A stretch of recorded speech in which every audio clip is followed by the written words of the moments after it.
ইসরায়েলকে ভয়াবহ পরিণতির হুঁশিয়ারি সৌদি আরবের। ফিলিস্তিনি অধিকৃত পশ্চিম তীরে বসতি বাড়ানো নিয়ে ইসরায়েলের নিরাপত্তা পরিষদের সিদ্ধান্তের তীব্র নিন্দা করেছে সৌদি আরব।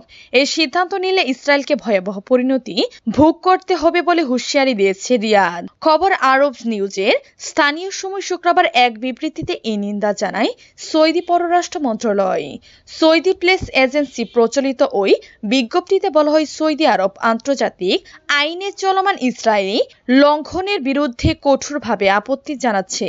মন্ত্রণালয় সতর্ক করে বলেছে, যদি ইসরায়েলি কর্তৃপক্ষ বসতি সম্প্রসারণ পরিকল্পনা চালিয়ে যায় তবে এর ভয়াবহ পরিণতি হতে পারে।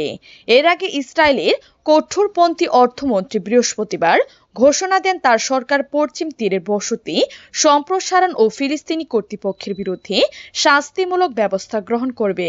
আন্তর্জাতিক মঞ্চের ইসরায়েলের বিরুদ্ধে ফিলিস্তিনদের কার্যক্রমের প্রতিক্রিয়া হিসেবে এসব ব্যবস্থা নেওয়া হবে।